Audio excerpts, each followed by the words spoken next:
ಎಲ್ಲರಿಗೂ ನಮಸ್ಕಾರ. ನಾನು ಮೆಡಿಕಲ್ ಪ್ರಾಕ್ಟೀಸ್ ಡಾಕ್ಟರ್ ಶಂಕರ್ ಅಂತ 40 ವರ್ಷದಿಂದ ಅಲೋಪತಿ ಪ್ರಾಕ್ಟೀಸ್ ಮಾಡ್ಕೊತ ಬಂದಿದ್ದೀನಿ.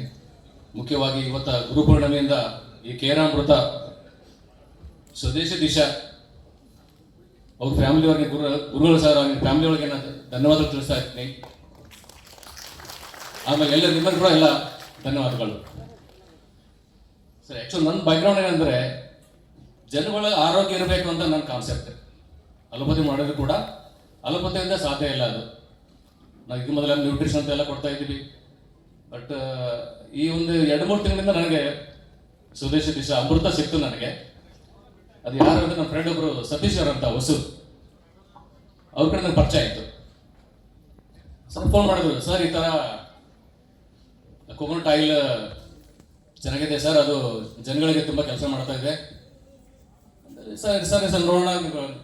ನಾನು ಏನು ಸರ್ ನೀವು ಕೊಬ್ಬರಿ ನಮ್ಮ ಕಡೆ ಎಲ್ಲ ತೆರಿಗೆ ಅಂದ್ರೆ ಕುಡೋದು ಯಾರು ಕೊಡ್ತಾರೆ ಸರ್ ಅಂತ ಕೇಳಿದೆ ನಾನು. ಗೊತ್ತಲ್ಲ ಸರ್ ನಮ್ಮ ಕಡೆ ಅಷ್ಟು ಆಕ್ಸೆಪ್ಟ್ ಮಾಡಲ್ಲ. ಹೌದಾ ಅಂತಂದೆ. ಇಲ್ಲ ಸರ್ ಭಾಳ ಚೆನ್ನಾಗಿದೆ, ಸ್ವಲ್ಪ ಕೆಲವು ವಿಡಿಯೋ ನೋಡಿದ್ರಿ ಎಲ್ಲ ಅಂತಂದರು. ಕಳಿಸ್ಕೊಡ್ತೀನಿ ನೋಡ್ರಿ ನಾನು ಎಕ್ಸ್ಪೀರಿಯನ್ಸ್ ಅಂತಂದರು. ಆಮೇಲೆ ಗುರುಗಳ ಮಾತಾಡೋದು ನೋಡೋದು ಎಲ್ಲ ಕಳಿಸಿದರು. ಡಾಕ್ಟರ್ PM ಹೆಗ್ಡೆ ಗೊತ್ತಿರ್ಬೋದಿಲ್ಲ, ಪ್ರಪಂಚದಲ್ಲೇ ಒಂದು ದೊಡ್ಡ ಹೆಸರು ಡಾಕ್ಟರ್ ಅವರು. ಅವ್ರ ಬಗ್ಗೆ ನಾವು ನಿಜವಾಗಿ ಕ್ಲಾಸ್ ಪ್ರಪಂಚದಲ್ಲಿ ಯಾವ ಡಾಕ್ಟರ್ಗೂ ಗೊತ್ತಿಲ್ಲ ಅವ್ರ ಹೆಸರು ಖಂಡಿತ ಎಲ್ಲರಿಗೂ ಗೊತ್ತು. ಅಲೋಪತಿ ಡಾಕ್ಟರ್ಸ್ ಎಕ್ಸೆಪ್ಟ್ ಅವ್ರು ಅಂತ ಹೆಸರು ಗಳಿಸಿದ್ದಾರೆ ನಿಜವಾಗಿ ಹೇಳ್ಕೊಂಡ್ರೆ. ಅವ್ರಿಗೆ ಇನ್ನೊಂದು ದಿವಸ ಆಯುಷ್ ಕೊಡಲಿ ಅಂತ ಹೇಳ್ಕೊತಿದ್ದೀನಿ. ಅವ್ರ ವಿಡಿಯೋ ನೋಡಿದೆ ನಾನು. ಆಮೇಲೆ ಗುರುಗಳು ಅವ್ರಿಗೆಲ್ಲ ವಿಡಿಯೋ ನೋಡಿದೆ. ಆಮೇಲೆ ನಮ್ಮ ADOs ಎಲ್ಲರೂ ವೀರೇಶ್ ಅಂತ ಅವರೆಲ್ಲ ಶಂಕರ್ ಅವರು ನೋಡಿದೆ. ಇವರೆಲ್ಲ ಮಾಡ್ತಿದ್ದಾರೆ, ನಾವು ಯಾಕೆ ಮಾಡ್ಬಿಡ್ದು ಅಂತ. ಅವು ನಾನು ಸ್ಟೆಪ್ ತಗೊಂಡೆ. ನೋಡೋಣ, ಒಂದು ಪೇಷಂಟ್ ಕೊಡೋಣ